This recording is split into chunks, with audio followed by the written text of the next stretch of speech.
আসসালামু আলাইকুম রহমতুল্লাহি ওয়াবারাকাতুহু। সম্মানিত দর্শক, শেখ হাসিনার যে লৌহ কঠিন শাসনামল, তাকে অনেকে লৌহ মানবী বলতেন। আমি বলতাম হীরক মানবী। লোহার চেয়েও অনেক বেশি কঠিন পদার্থ হলো হীরক। প্রায় সবাই মনে করতেন যে এই ভদ্রমহিলার মৃত্যু ছাড়া আর কোনো অবস্থাতেই ক্ষমতাচ্যুতি সম্ভব নয়। এই জন্য তারা করতেন কি, সবাই বলতেন যে হে আল্লাহ, শেখ হাসিনাকে জান্নাতুল ফেরদাউস দান করো। আল্লাহর উপরে তাকে ছেড়ে দিয়ে যে আল্লাহ, তুমি আমাদের এখান থেকে, সে যে আমাদেরকে জাহান্নামের মধ্যে রেখেছে, আমাদেরকে এই 18 কোটি মানুষকে জাহান্নামের হাত থেকে রক্ষা করার জন্য তুমি দরকার হলে একজনকে নিয়ে তুমি তোমার এত পছন্দ তাকে জান্নাত দাও। এইভাবে অনেকে দোয়া করতেন। এটা অনেকটা স্যাটায়ার, আল্লাহর সঙ্গে স্যাটায়ার। কিন্তু আল্লাহ রাব্বুল আলামিন যে শাসক দেন, সেটা শেখ হাসিনা হোক, খালেদা জিয়া হোক, তারেক জিয়া হোক, জয় হোক, কিংবা ইনু সাহেব হোক, এরশাদ সাহেব হোক, জিয়া সাহেব হোক, এটা হলো যখন মানুষ যেমন আচার আচরণ, চরিত্রে, চিন্তা চেতনায়, আল্লাহ রাব্বুল আলামিন তাদেরকে ঠিক তদ্রূপ, তাদের সাথে আরো 100 গ্রেড যাকে বলা হয় ক্ষমতা সম্পন্ন, যোগ্যতা সম্পন্ন, তাদেরকে সেই পর্যায়ের শাসক দিয়ে থাকেন। মানুষ যদি সবাই মনে করে যে ধান্দাবাজি করব, সবাই যদি মনে করে একটু আইল ঠেলে ওর জমি দখল করব, সবাই যদি মনে করে যে খুব সহজে বিয়ে থা না করে পরকিয়া করব, সবাই যদি মনে করে যে না আমি কাজকর্ম বেশি এটা করবো না, সুযোগ পেলে ব্যাংক ডাকাতি করব, তাহলে দেখবেন যে এই যে মন মানসিকতা, সবাই যদি মনে করে আমরা পরিশ্রম করব না, শুয়ে শুয়ে খাবো, সারাদিন শুয়ে থাকবো, তারপরে খাবো। এখন অবস্থা হলো যে এই শ্রেণীর যারা লোকজন রয়েছে, সেই শ্রেণীর লোকজনের জন্য আল্লাহ রাব্বুল আলামিন ওই রকম শাসক নিয়োগ করেন। তো কাজেই শেখ হাসিনা যে আমাদের শাসক ছিলেন, এটা শেখ হাসিনার দোষ নয়, আমাদের দুই হাতের কামাই। আপনি যদি আল্লাহকে বিশ্বাস করেন, রাসূলকে বিশ্বাস করেন, তাহলে এটাই সমীকরণ যে আমরা যেভাবে চিন্তা করি নিজেদের চরিত্র যেরকম, ওইরকম আমাদেরকে শাসন করার জন্য শেখ হাসিনা যে কতটা জরুরি এবং কতটা গুরুত্বপূর্ণ, এখন এই ইউনূসের জমানাতে আপনারা সবাই হাড়ে হাড়ে টের পাচ্ছেন। এখন বলছেন যে ঠিক আছে, যে এই লাউ সেই কদু ইত্যাদি ইত্যাদি নানা কথা, ওদিকে আমি যাব না। তো শেখ হাসিনার পতন কেন হলো, এগুলো নিয়ে কিন্তু বিভিন্ন জনে বিভিন্ন কথাবার্তা বলছেন। কেউ বলছেন যে উনি অতিমাত্রায় অহংকারী ছিলেন, কেউ বলছেন যে তার সরকার আকণ্ঠ দুর্নীতির নিমজ্জিত হয়ে পড়েছিল, কেউ বলছেন যে তিনি পুরো রাজনৈতিক সংস্কৃতি নষ্ট করে ফেলেছেন, এবং কেউ বলার চেষ্টা করছেন যে তিনি তার গোপন যে কর্মগুলো, যেগুলো আমরা জানতাম না, এগুলো হয়তো মানবতা বিরোধী ছিল, দেশ বিরোধী ছিল, এবং সরাসরি আল্লাহ রাব্বুল আলামিন এই জিনিসগুলো পছন্দ করেননি। ফলে ওই যে পবিত্র কালামে আল্লাহ রাব্বুল আলামিন যে বলেছেন যে আমি যাকে ইচ্ছা তাকে ক্ষমতা দেই, যাকে ইচ্ছা তাকে ক্ষমতায় বসাই, আবার যখন যেভাবে ইচ্ছা সেভাবে তাকে ক্ষমতা থেকে টেনে হিসড়ে নামাই, সম্মান আমি দেই, আবার সম্মান ছিনিয়ে নেওয়ার মালিকও আমি। তো সেই দিক থেকে শেখ হাসিনাকে ক্ষমতায় বসিয়েছেন আল্লাহ রাব্বুল আলামিন, আর তাকে এই ক্ষমতা থেকে টেনে হিসড়ে নামিয়েছেন সেটাও আল্লাহ রাব্বুল আলামিন। এখানে আমরা যে গণ অভ্যুত্থান দেখি, ছাত্রদেরকে দেখি, এগুলো একটা প্রকৃতির লীলা খেলা। এই ছাত্রদের হঠাৎ করে এত সাহস হলো কি করে? এরপরে বাকি যে সমস্ত মানুষজন শেষের দিকে সে সাহসী হলেন। তো বিশেষ করে গৃহবধূ, সাধারণ শিক্ষক, শিক্ষয়িত্রী, অভিভাবক, যারা কখনোই জীবনে কোনো ঝামেলার মধ্যে জড়াননি। যেমন ধরুন, সেই 5ই আগস্টের অনেক আগে জাহাঙ্গীরনগর বিশ্ববিদ্যালয়ের এক নারী অধ্যাপিকা, তিনি বঙ্গবন্ধুর ছবি, শেখ হাসিনার ছবি নামিয়ে ফেললেন। তিনি একটা বিভাগের প্রধান ছিলেন, তো সেখানে শেখ হাসিনার ছবি রাখতে হয়, তিনি প্রকাশ্যে ঘোষণা দিয়ে নামিয়ে ফেললেন। আমি সেই ভদ্রমহিলার সঙ্গে পরে পরিচয় হয়েছে। একেবারে শান্তশিষ্ট সাধারণ একজন ভদ্রমহিলা, জাহাঙ্গীরনগরের টিচার, কিন্তু তার এই সাহসটা এলো থেকে। আল্লাহ তাকে ওই সময়টাতে ওভাবে সাহসী করে তুলেছিলেন। ঢাকা বিশ্ববিদ্যালয়ের অনেক শিক্ষার্থী, তারা কখনো নেতৃত্বে আসেনি, কোনো হলের প্রভোস্ট হতে চাননি, কখনো প্রক্টর হওয়ার জন্য চেষ্টা করেননি, এমনকি বিশ্ববিদ্যালয়ের শিক্ষক রাজনীতিতেও তারা গুরুত্বপূর্ণ ব্যক্তি ছিলেন না, কিন্তু দেখা গেল তারা নেমে এসেছেন ছাত্রদের সঙ্গে। কিন্তু পরিচিত যারা বিএনপি প্যানেলের নেতা, আওয়ামী লীগ প্যানেলের নেতা, আপনি দেখেন তো তাদের কাউকে এই আন্দোলনের সময় আপনারা দেখেছেন কিনা? সাধারণ মানুষ নেমে এসেছে। এদের হৃদয়ের মধ্যে আল্লাহ রাব্বুল আলামিন একটা শক্তি তৈরি করে দিয়েছিলেন, শাখসিয়াত পয়দা করে দিয়েছিলেন শেখ হাসিনার বিরুদ্ধে। ফলে এরকম একটা ঘটনা ঘটে গিয়েছে। তো যখন এরকম ঘটনা আল্লাহ রাব্বুল আলামিন ঘটান, সেটা কখনো পৃথিবীতে আবাবিল পাখির রূপে আসে, আবার শেখ হাসিনার মতো মানুষ কখনো আব্রাহার বাদশা হয়ে যান, বাদশা আব্রাহা হয়ে যান। এবং এই রকম ঘটনা যখন ঘটে, এইরকম ঘটনা যখন ঘটে, তখন প্রকৃতিতে আপনার যখন পতন হবে, সেই পতনের যে চিহ্নগুলো সেগুলো প্রকৃতিতে ফুটে ওঠে। আমি বহুবার বিভিন্ন টক শোতে আকার ইঙ্গিতে বলার চেষ্টা করেছি, বিশেষ করে ফ্রেঞ্চ রেভলিউশন সম্পর্কে। ফ্রান্সের যারা শাসক গোষ্ঠী, তারা শেখ হাসিনার চেয়ে হাজার গুণ শক্তিশালী ছিল, এবং তারা শত শত বছর ধরে সেই পুরো ফ্রান্স এবং আশেপাশের রাষ্ট্রগুলো শত শত বছর ধরে তারা শাসন করেছিল লুই পরিবার।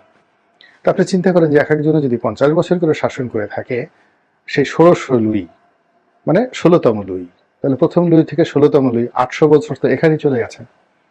এরকম একটা শক্তিশালী সাম্রাজ্য, যার পতন হবে কেউ কখনো কল্পনা করতে পারেনি। কিন্তু সাধারণ মহিলারা তারা রাস্তায় নেমে এলো, তাদের সবার হাতে রুটি যে বানানোর যে বেলুন, আমরা যেটাকে বেলুন বলি বা বেলনি বলি, ওটা নিয়ে রাস্তায় নেমে এলো। এর কারণ হলো পুরুষরা সব শক্তি হারিয়ে ফেলেছিল, সৈনিকরা সব যাকে বলা হয় রাজার তাবেদার হয়ে গেছিল, এবং রাজার বিরুদ্ধে কথা বলার মতো কোনো কণ্ঠ ছিল না। তো হঠাৎ করে পাউরুটির দাম বেড়ে গেল, রুটির দাম বেড়ে গেল, আটার দাম বেড়ে গেল, ময়দার দাম বেড়ে গেল। তো মহিলারা বিদ্রোহী হলে রাস্তায় বের হয়ে এলেন, এবং সেই আন্দোলনটা অল্প কয়েকদিনের মধ্যে এমনভাবে দানা বাঁধলো, যেটি বাস্তিল দুর্গের পতনের মাধ্যমে পুরো ফ্রান্সের একটা বিপ্লব ঘটিয়ে দিল। এবং ঠিক হুবহু এই যে ঘটনাটি বাংলাদেশে ঘটেছে, এবং বাংলাদেশে যে এরকম একটা ঘটনা ঘটবে, এটা আমি 2014 সন থেকে হাজার হাজার বার লিখেছি, বলেছি। তো যাই হোক, আমার কাজ ছিল বলার, যাদের কাজ ছিল শোনার তারা শুনেছেন, আর যাদের কাজ ছিল না শোনার তারা শুনেননি। এবং বাস্তবে এসে 2024 সালের আগস্ট মাসে আসলে এই ঘটনাটাই ঘটেছে। তো যা বলছিলাম, যে যখন পতন আসে, কোনো মানুষের পতন আসে, সেই পতনের ক্ষেত্রগুলো সে তৈরি করে বিভিন্ন ভুল দ্বারা, ভ্রান্তি দ্বারা, অন্যায় দ্বারা, গুণা দ্বারা, প্রকাশ্য কর্ম দ্বারা, চিন্তা দ্বারা, চেতনা দ্বারা, হিংসা দ্বারা, দেশ দ্বারা। যেমন শেখ হাসিনা তারেক রহমান সাহেবকে হিংসা করতেন, ঘৃণা করতেন, হিংসা না ঠিক ঘৃণা করতেন। পিচ্ছি একটা ছেলে, ফালতু একটা ছেলে, লেখা নাই, পড়া নাই, অসহ্য, এরকম তার দেখলেই তিনি চোখ মুখ কিসমিস করে উঠতেন। আর বেগম খালেদা জিয়াকে ঈর্ষা করতেন, ও কেন এত সুন্দরী হলো, কেন খালেদা জিয়া এত সুন্দর, কেন লোকজন তার সামনে গিয়ে তার স্তুতি করে। এ কারণে তিনি খালেদা জিয়াকে হিংসা করতেন, ঈর্ষা করতেন, আর তারেক রহমান সাহেবকে ঘৃণা করতেন, রীতিমতো ঘৃণা করতেন। এবং এই দুটো তার যে মানবিক সত্তা, এই মানবিক সত্তার কারণে আওয়ামী লীগের অনেক সর্বনাশ হয়েছে, দেশের রাজনীতির অনেক সর্বনাশ হয়েছে। এটা হলো যে ঘৃণা এবং ঈর্ষা থেকে। এরপর হলো ক্রোধ, প্রচন্ড একটা ক্রোধ। ক্রোধ থেকে অনেক কিছু হয়, আমরা ইংরেজিতে বলি ম্যালিস প্রিজুডিস। তো সেই ম্যালিস এবং প্রিজুডিস, বা কাউকে আপনি শত্রু মনে করেন, একেবারে শত্রু মনে করেন, তো এই শত্রু মনে করার যে মনোবৃত্তি, যেটা কুকুরের মধ্যে আছে, কুকুরই যে সারাক্ষণ ঘেউ ঘেউ করে, কেন ঘেউ ঘেউ করে, তার মধ্যে একটা প্রবৃত্তি, সে অনেককে শত্রু মনে করে, খুব অল্প লোককে সে বন্ধু মনে করে। তাকে যারা খাবার ঠাবার দেয় প্রভু, তার যারা প্রভু, এই প্রভু ছাড়া বাকি সবাইকে সে শত্রু মনে করে। এই জন্য ঘরের মধ্যে আপনি গলায় চেন রাখেন, যা কিছু রাখেন, সে ঘেউ ঘেউ করতেই থাকে। তো মানুষের মধ্যে এরকম একটা প্রবৃত্তি থাকে, অপরকে শত্রু মনে করার প্রবৃত্তি থাকে। সবকিছুর মধ্যে সে নেগেটিভ খুঁজে পায়, হ্যাঁ বুঝেছি, এর মধ্যে এটা আছে, এটা আছে। জামাত বলতে সব খারাপ, সবাই রাজাকার, সবাই আলবদর, সবাই আশামস, দাড়ি টুপি যাদের আছে এরা সবাই জামাত। এই যে একটা মনোবৃত্তি, এই ম্যালিস এবং প্রিজুডিস, দাড়ি টুপির প্রতি যে ক্রোধ এবং ক্ষোভ, এই সন্দেহ থেকে, অবিশ্বাস থেকে এই বাংলাদেশে আওয়ামী লীগের রাজনীতি তছনছ হয়ে গেছে। এরকম আমি অসংখ্য ঘটনা বলতে পারি, যে ঘটনার কারণে মূলত ধীরে ধীরে ধীরে ধীরে 15 বছর ধরে তার যে পতন, সে পতনের একটা ক্ষেত্র তৈরি হয়ে গেছে। তো যখন হয় এরকম পতনের একটা ক্ষেত্র তৈরি হয় এবং আপনার পতন নিশ্চিত হয়ে যায়, তখন আল্লাহ রাব্বুল আলামিন প্রকৃতিগতভাবে দুটো ঘটনা ঘটায়।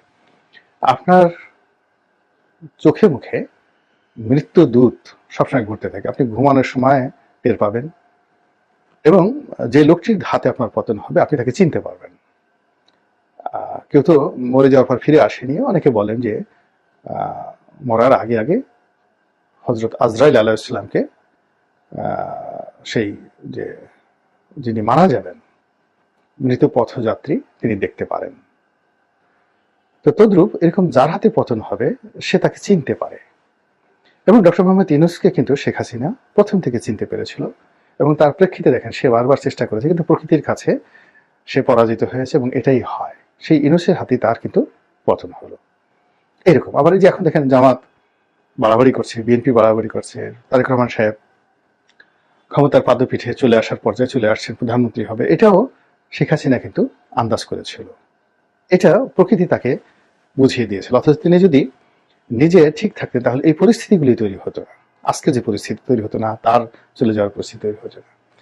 দ্বিতীয় যে ফেজ, অর্থাৎ প্রথমত আপনি যখন পতনের দ্বার প্রান্তে যাবেন আপনার নিজের মধ্যে অনেকগুলো বিষয়, ছবি, প্রতিছবি সামনে এসে যাবে, যেটা আপনি বুঝতে পারবেন যে সম্ভবত আপনার পতন হচ্ছে।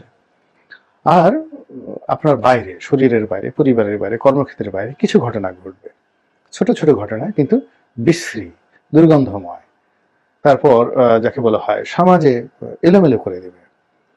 যেমন ফেরাউন জামানাতে হঠাৎ করে দেখা গেল মাছির ভীষণ রকম উদ্ভব হয়েছে, হঠাৎ করে দেখা গেল ব্যাঙ, এমন ব্যাঙ, সেই ব্যাঙের যন্ত্রণায় মানুষ ঘুমাতে পারে না, প্রত্যেকটা ঘরে শুধু ব্যাঙ আর ব্যাঙ।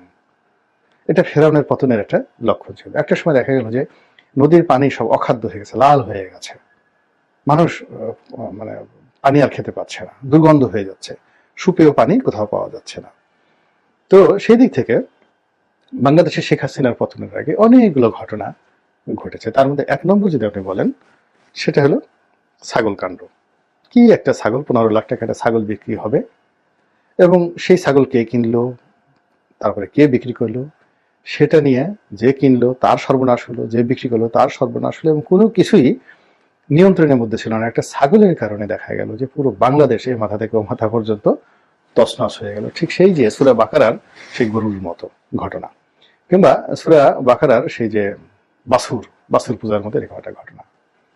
তারপরে আর এক ঘটনা আসলো, সেই পিএসসির প্রশ্নপত্র ফাঁস। এক লোক ওলি আল্লাহর মতো চেহারা, ড্রাইভার ছিল কোনো এক সময় পিএসসির চেয়ারম্যানের, এবং সেই পরিচয়কে ব্যবহার করে সে বিশাল একটা সিন্ডিকেট তৈরি করে শত শত হাজার হাজার কোটি টাকা সে নাকি প্রশ্নপত্র ফাঁস করে বিক্রি করেছে, এবং এটা সারা বাংলাদেশে তোলপাড় সৃষ্টি করে ফেলল। আর সবার শেষে একটা গালি, রাজাকারের বাচ্চা। তো শেখ হাসিনা বহুবার বহুজনকে বহু গালি দিয়েছেন, খালেদা জিয়াকে গালি দিয়েছেন, তারেক রহমানকে গালি দিয়েছেন, এমন কোনো মানুষ নেই তিনি অকথ্য এবং অশ্লীল ভাষায় গালি দেননি, বা বকা দেননি, বা খোঁটা দেননি। বাংলাদেশে তার এমন কোনো প্রতিদ্বন্দ্বী নেই, এমন কোনো শত্রু নেই। সেটা ডক্টর AQM বদরুদ্দোজা চৌধুরী, তাকে তিনি ঠাট্টা করলেন বধু কাকা বলে। তারপরে ব্যারিস্টার রফিকুল হকের মতো সর্বজন শ্রদ্ধেয়, তাকে বললেন আমি কার খালুরে। তারপর ডক্টর কামাল হোসেন থেকে শুরু করে আরো অনেক ব্যক্তি তিনি ফোড়ন কাটেননি, তারপরে বকা দেননি। মাহফুজানা মতিউর রহমান থেকে শুরু করে যারা আছেন, ডক্টর ইউনূসকে তো কথায় কথায় সুদখোর আরো কি সব গালাগালি তিনি করেছেন, কিন্তু এ সকল গালি কোনো কাজে আসেনি, মানে তার বিরুদ্ধে কোনো কাজে আসেনি। কিন্তু তিনি এমন সময় গালি দিলেন একেবারে তার সন্তান না, তার নাতির বয়সী রাস্তায় আন্দোলনরত একেবারে সাধারণ শিক্ষার্থী, তিনি তাদেরকে রাজাকারের বাচ্চা বলে যে গালিটা দিলেন, সেই গালিটা এমন তেলে বেগুনে জ্বলে উঠল যে সারা বাংলাদেশের টেকনাফ থেকে তেঁতুলিয়া পর্যন্ত সেটি বিস্তার লাভ করে তার অতীতের সমস্ত কর্ম, তারপরে সমস্ত আমলনামা, সমস্ত বিষ সব একত্রে এনে তার যে পতন, সেই পতনটাকে এতটা নাটকীয় করে তুললো, এতটা রোমাঞ্চকর করে তুললো, এতটা অ্যাডভেঞ্চারাস করে তুললো, এতটা হরর করে তুললো, ভয়াবহ করে তুললো, ভৌতিক করে তুললো, যেটি শত শত বছর খুঁজলেও ইতিহাসে এরকম পতন আর খুঁজে পাওয়া যায় না। এখন শেখ হাসিনার এই জীবন থেকে আপনি আমি কতটা শিক্ষা গ্রহণ করব এবং নিজেরা কতটা সংযত হব, সেটা আপনার এবং আমার ব্যাপার। আমি কোনো অবস্থাতেই যেন প্রকৃতির এরকম খপ্পরে না পড়ি, এই জন্য আমার নিজের ভুলের জন্য আমি তওবা করছি, আপনাদেরকে সাক্ষী রেখে আস্তাগফিরুল্লাহ রব্বি মিন কুল্লি জামবি ওয়া তুবু ইলাইহি। লা হাওলা ওয়ালা কুওয়াতা ইল্লা বিল্লাহিল আলিয়্যিল আযীম। দ্বিতীয়ত, আল্লাহর সাহায্য চাই এবং আল্লাহর পানাহ চাই আগামী দিনগুলোতে যেন কোনো অবস্থাতেই প্রকৃতির ক্রোধের মধ্যে আমি না পড়ি। আমার আচার আচরণ কথাবার্তা আল্লাহ যেন সংযত করে দেন, চিন্তা চেতনা কর্ম যেন সব কিছু একজন মুমিন এবং মুত্তাকির যেভাবে আমার আচরণ হওয়া উচিত, আল্লাহ যেন আমাকে ওইভাবে আচরণ করার, ওইভাবে কথা বলার, ওইভাবে আয় রোজগার করার, ওইভাবে হালাল উপার্জন করার চলার তৌফিক এনায়েত করেন। আর আল্লাহ যেন একটা সম্মানজনক